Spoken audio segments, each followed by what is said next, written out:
নমস্কার, এসপিএন চ্যানেলে আপনাদের স্বাগত। এই মুহূর্তে বিএসএল নিয়ে সবচেয়ে বড় ব্রেকিং হচ্ছে। কলকাতায় বিএসএল এর খেলা হবে, ময়দানে হবে, ইস্ট বেঙ্গল মাঠে হবে 28 এবং 30 তারিখ। ইস্ট বেঙ্গল মাঠে বেলা 1টায় খেলা শুরু হতে চলেছে। এই জন্য সেনাবাহিনীর কাছে, কলকাতা পুলিশের কাছে পারমিশন চাইছেন আইএফএ এবং রাঁচি স্পোর্টসের কর্মকর্তারা যৌথভাবে। 1 তারিখ কল্যাণী স্টেডিয়ামে ফাইনাল। শেষ পর্বে দারুণ লড়াই হচ্ছে। প্রথম চারে কে থাকবে? লিগ টেবিলে 2 পর্বের শেষে 1 খেলবে 4-এর সাথে, 2 খেলবে 3-এর সাথে। সেখানে কিন্তু আমরা হাড্ডাহাড্ডি একটা লড়াই দেখছি 5-6টা টিমের মধ্যে। মিদনাপুর প্রথম দিকে ভালো খেলতে পারছিল না, তারাও ভালো খেলছে। বর্ধমানও এগিয়ে এসেছে। হাড্ডাহাড্ডি লড়াই, সাপলুডোর লড়াই হচ্ছে। সব মিলিয়ে কিন্তু আমাদের নজর থাকবে এই হাই প্রোফাইল সেমিফাইনালের দিকে। এবং কল্যাণী স্টেডিয়াম আদর্শ জায়গা ফাইনালের জন্য।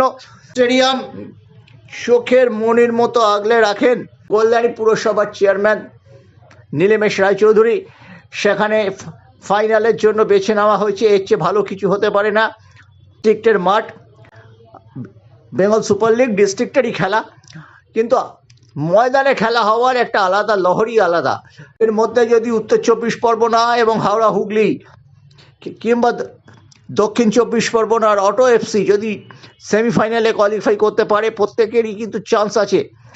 তবে কিন্তু আরও উপচে পড়বে লোক, কারণ কলকাতায় আসতে এই 3টি জেলা থেকে প্রচুর মানুষের সুবিধা হয়। হয়তো একটু অসুবিধায় পড়বে মালদা মুর্শিদাবাদ, তবুও ময়দানে শীতের ফুটবল, শীতের আমেজে ময়দানের ফুটবল, এটা কিন্তু একটা বড় ফ্যাক্টর। অসংখ্য ধন্যবাদ কিন্তু এইখানে সাচি স্পোর্টসকে। সাচি স্পোর্টসের বিভিন্ন ব্যাপারে যেরকম সমালোচনা হয়েছে, কিন্তু তারা কলকাতায় 2টি ম্যাচ সেমিফাইনাল এবং ফাইনাল, এবং ইস্ট বেঙ্গল ক্লাব, যেটা আমি কথা বলছিলাম তমাল ঘোষালের সঙ্গে, দেবব্রত সরকার এগিয়ে এসেছেন তিনি মাঠ দেওয়ার ব্যাপারে। এই ব্যাপারগুলো ইস্ট বেঙ্গল ক্লাবের আছে। যেটা ঘটনা সেটা ঘটনাই। ইস্ট বেঙ্গল সহযোগিতার হাত বাড়িয়ে দিয়েছে, তাই জন্য ইস্ট বেঙ্গল ক্লাবকেও কিন্তু ধন্যবাদ প্রাপ্য এই ইস্যুতে। এটাই ছিল বিএসএল নিয়ে সবচেয়ে বড় আপডেট।